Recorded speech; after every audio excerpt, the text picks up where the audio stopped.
Hi, my name's Benji and welcome to Dice vs Cards. Today we're looking at Wingspan and we ask ourselves the question, even if you don't like birds, is there an engine building game in here that's so good to override your prejudices? We're also going to find out if this is the next big gateway game that transcends our hobby and makes its way into the mainstream. And finally, and most importantly, we ask the question, can laying eggs make you a better person?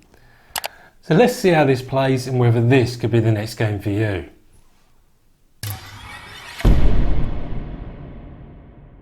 So the object of the game is to be the player with the most points after 4 rounds. Setup is fairly straightforward. You've got your own player board. You've got eggs that are going to be laid on birds. You've got the 5 different types of resources that are going to be used to pay birds. You've then got bonus objectives that you get at the end of each round. There's always 3 birds in this communal marketplace that you can draw from, and a deck of birds as well. Then you've got this delightful little bird feeder that houses all the dice that you're going to be rolling and using to receive those resources that you need. So the game, you start with 8 action cubes. So that means you're going to take 8 actions on the first round, but you're going to take 1 less each progressive round, culminating in only 5 actions come round 4. So you each take 1 of 4 actions, then pass to the player to your left, and round you go until each and every player has taken all of their available actions on a given round. So the 4 available actions are as follows. You can play a bird card from your hand, and you place the action cube in the column that you're going to play the bird. And each bird can only be played in certain types of habitat. So this top row here is your forest, then the grasslands, and then the wetlands.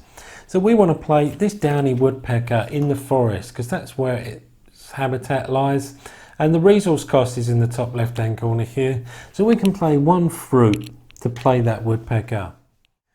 The second action you can take is to gain food. And the remaining 3 actions is where you place the action cube in the leftmost empty space. You're always playing birds in the leftmost empty space, and as you'll see, when you expand your bird collection in a particular habitat, you're going to gain access to greater and greater resources when you take the remaining 3 actions. So what this tells us is we can take a resource from the bird feed.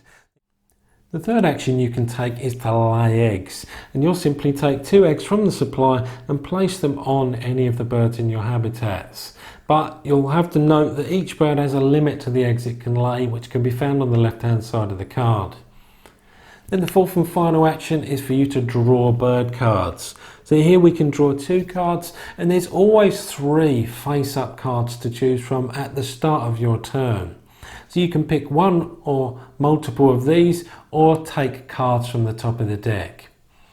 But once you've played an action cube in one of the rows where there are birds that have already been placed in that habitat, you then go across the row from right to left and activate any of the birds that you've got that have when activated abilities. It might be to lay an egg on another bird or give all players a certain type of resource, that sort of thing. So at the end of each round there are going to be some bonus points up for grabs, and these are randomly assigned each game. There's also a flip side to this bonus card that allows for a more competitive game where the majority victor of each category gets the most points. But here, for example, at the end of round 1 you're going to get 1 point for each bird that you've played in your forest, up to a maximum of 5, and those differ at the end of each round. So you're going to go round and round until the end of the 4th round, and you're simply going to score up, totaling the number of points you've got on the birds. Certain birds also give you the facility to cache food and resources on them, or tuck cards behind them, and those are all worth a point each. You'll add all the bonus points you've got from here, and any that you've got from the chosen bonus that you picked at the start of the game. So the player with the most points, as you'd expect, is then the winner. So that's how this game plays. What did I think of it?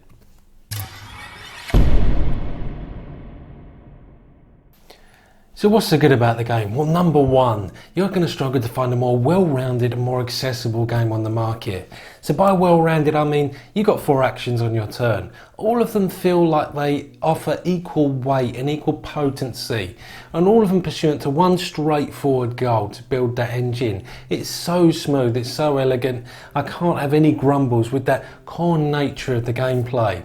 and that ties into the accessibility. This could very much be an introduction to engine building games. It's that simple. I felt that from the first playthrough. It gives you a way to navigate your first few turns, a guide if you like. This is just a product that I would absolutely recommend to newcomers to engine builders.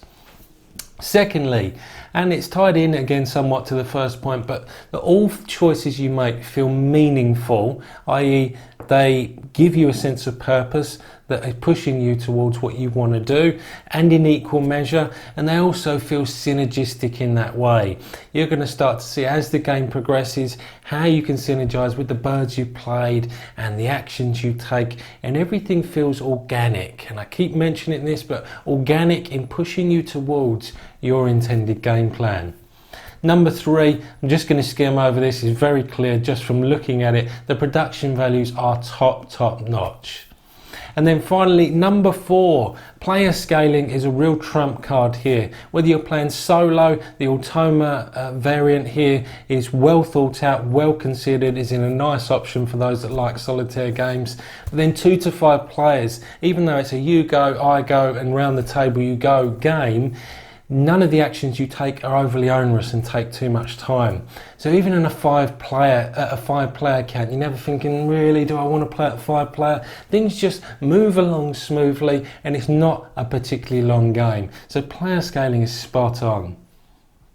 So what's not so good about the game? Well, the thing that strikes me is the gameplay curve is a little bit wonky. So you've got less actions each round, culminating in just 5 in that 4th and final round. And that tends to mean there's this great big grab for eggs right near the end of the game that makes that last round a little bit less impactful. Now, this was a conscious design choice. The argument was that the birds that you play have when activated abilities, so you get bonuses the more you progress towards the end of the game.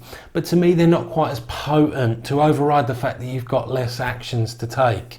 They're still fun playing birds, and watching them go off, see what they do, is great fun, but I'm not sure the design choice, it was the right one in this regard. In summary, this is not a gamer's game, it's a game for the masses, and that's absolutely fine. That's not to say that more hardened, more veteran gamers won't enjoy this. I enjoy it, I love this game, I can only give it a thorough recommendation. But it's also going to be one, I hope, that continues to aid growth to this hobby, because I really do think it's going to be a smash hit, not just in the year it came out, but in the future, and it is going to transcend our hobby into the mainstream. So kudos to a wonderfully made game. So with all that being said, Dice vs Cards is going to give a final score of 8 out of 10. This is nothing groundbreaking, but it's an absolutely wonderful game with a second wonderful on top. So that's it from me. I'll see you next time. Serious question now. Who would win in a fight between a bee hummingbird and a wandering albatross? I know where my money's on. The little guy.